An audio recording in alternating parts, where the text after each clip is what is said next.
All right, Nick and Andy, it's time to talk about the US men's national team. Horrendous international break. Let's just call it what it was. I think the main topic we want to discuss is expectation levels. Are they too high from USMNT fans? Maybe the players themselves, coaches, everybody surrounding the team. It's a decent question, right, to ask, Nick, because we've had a few poor results. Obviously, change your manager. Pochettino's come in. Some things have changed, some things haven't. The key core player group has stayed the same, but losing to Panama in the semi-finals of the Nations League and then losing to Canada in the third place game. Two poor performances, especially from a lot of big players. I mean, pretty embarrassing, I think was the word to sum it up. Again, I don't think that's too strong given the quality of players the US currently has at its disposal. So very open-ended question here for you, Nick, but what is going on with the US men's national team? Well, my hope, and Andy and I talked about a lot about this during the game, because obviously Eastern time zone, a little trouble for you to watch it live. Humbling is what I hope it is. And the reason that I'm angry and the reason I think it's embarrassing is that the humbling should have happened after the first game. All right, you went and you played a Panama team on a narrow field, by the way, your own fault, and you couldn't score. You were the better team. You missed some big chances. Panama set up well. I think Pochettino would even admit that tactically he was outfoxed a little bit, but it happens, right? Goofy goal. Matt Turner should save that. I'll take it. I'll take it in a vacuum if you wake up against Canada. And it just wasn't there. And so my question isn't, the question about expectations is depending where you are, because my expectations are that you're the best team in Concacaf. That if Mexico gets an upcycle or Canada or some other nation has a crazy upcycle or Jamaica recruits well, you're still expected to be the best. And they just haven't been. And I think that's down to arrogance.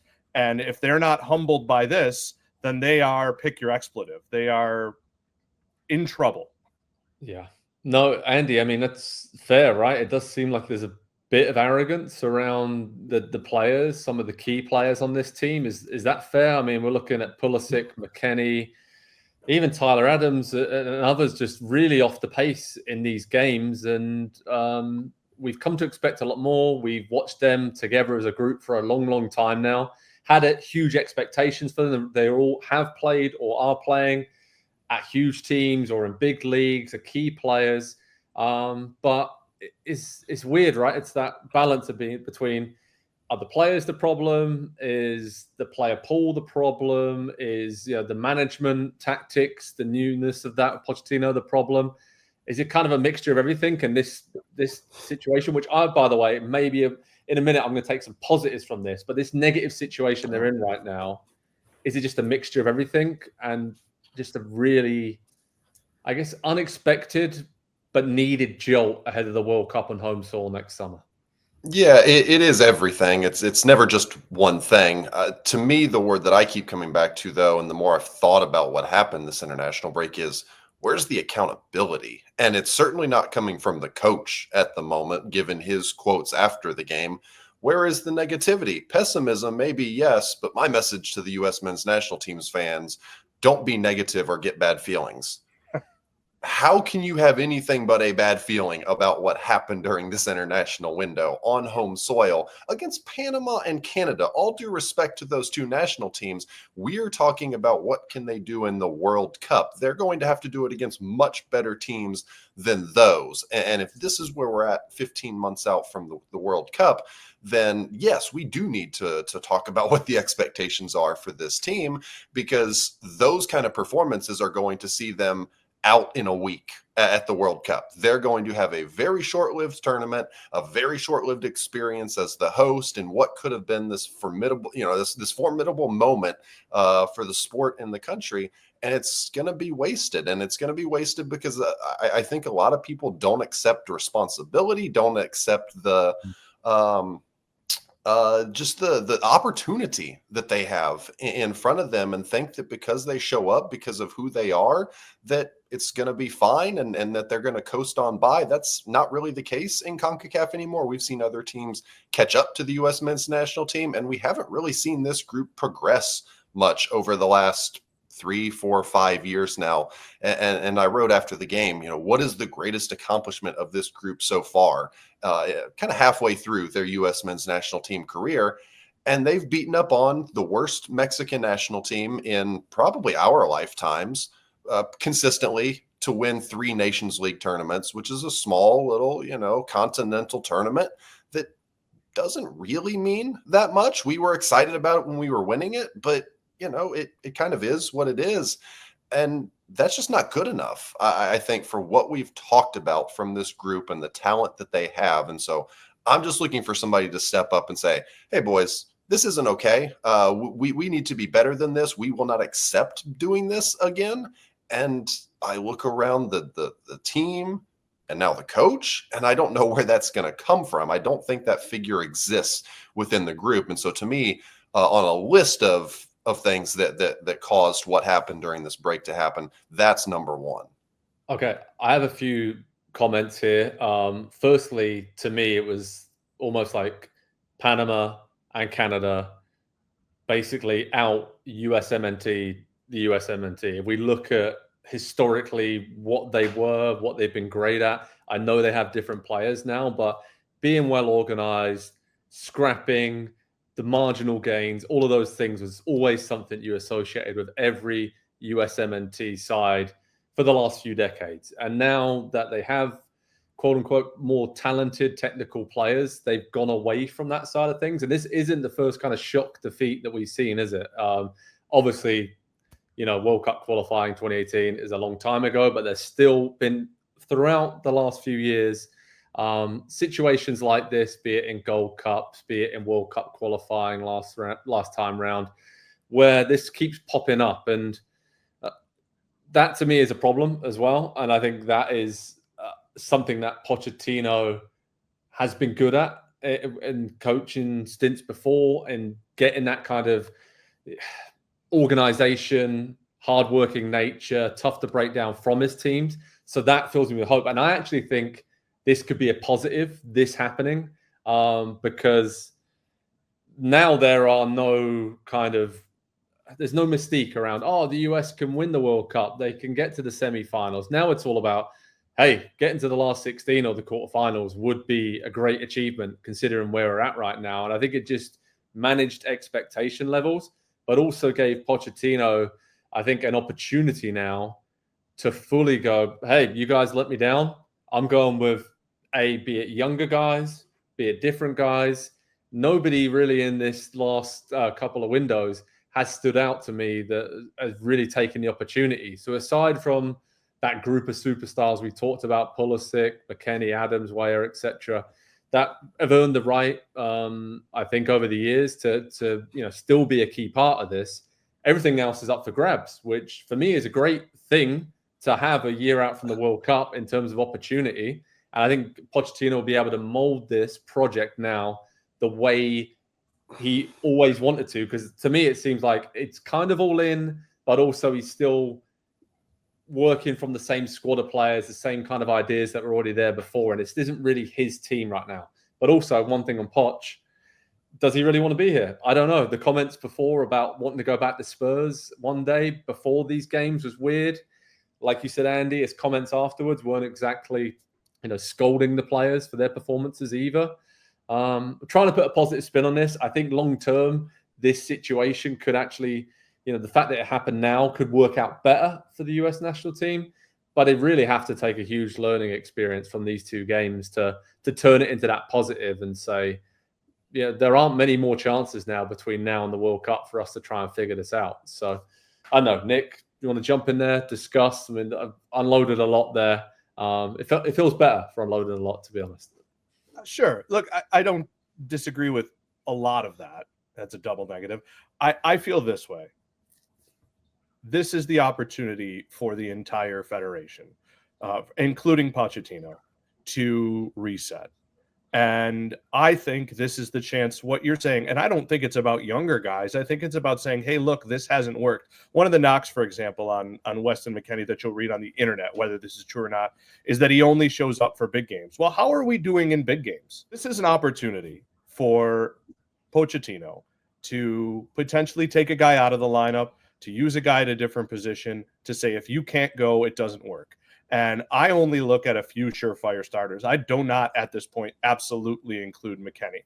I include Anthony Robinson. I include Christian Pulisic, who, by the way, I do not question his heart whatsoever. It was weird to criticize his performances because it happened for 2 games in a row. I think he wants to be a leader. I think he sees himself as a captain. You need people to follow you. Maybe there's some X factor missing there, but I don't have a lot of beef with him. I think he tried. He was taken out of that game and no one else picked it up. And Adams. And that's it. I don't think they have a goalkeeper. I don't think they have a top center back unless you want that to be Tim Ream. There are questions about your right back. If you look at it back to when Fuller and Balogun committed to the national team and where they were with Berhalter rehired, you would have said, well, it's Dest, it's Robinson, it's McKennie, Musa, Adams in the middle, it's Pulisic, Weah, Balogun up top. We got to figure out the center backs. Turner, I'm sure, will be the goalkeeper, and we're fine. Well, those all turned into variables within a year and a half. So this is on Poch to find out what's going to work for him and what's going to work for him soon, because look back, the only significant win is what? Ghana in the last 2 years, not counting win outside of CONCACAF. It's Ghana in a friendly a couple days after you got embarrassed by Germany. So there are no laurels. There are no places to hang your hats right now. And I think in that way, if he humbles this group of players, this can be a great moment for the team. It could be, right, Andy? I mean, but when we're talking about expectations, what is the expectation? I mean, we're just over a year out from the World Cup. I mean, the US has Turkey and Switzerland in friendlies coming up in June, which I think will be really interesting as a gauge to see where they're at.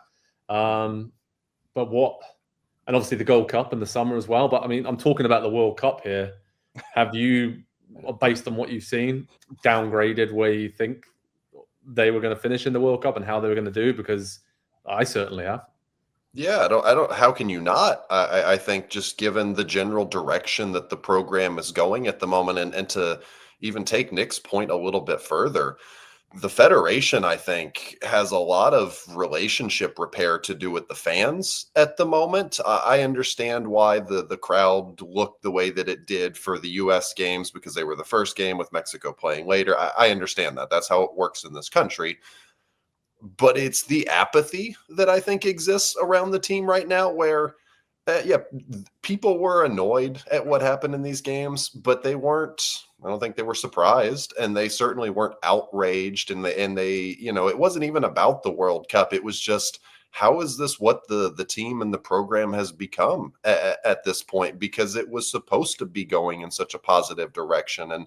And everybody seems to, somewhere along the lines, have let themselves down and let the program down. And so I guess my expectation or my biggest hope now is we get to the World Cup next summer and just don't get embarrassed. And I don't even mean, on the field. I just take the sport forward with this opportunity. And that does require good on the field performances and advancing to some point in the tournament.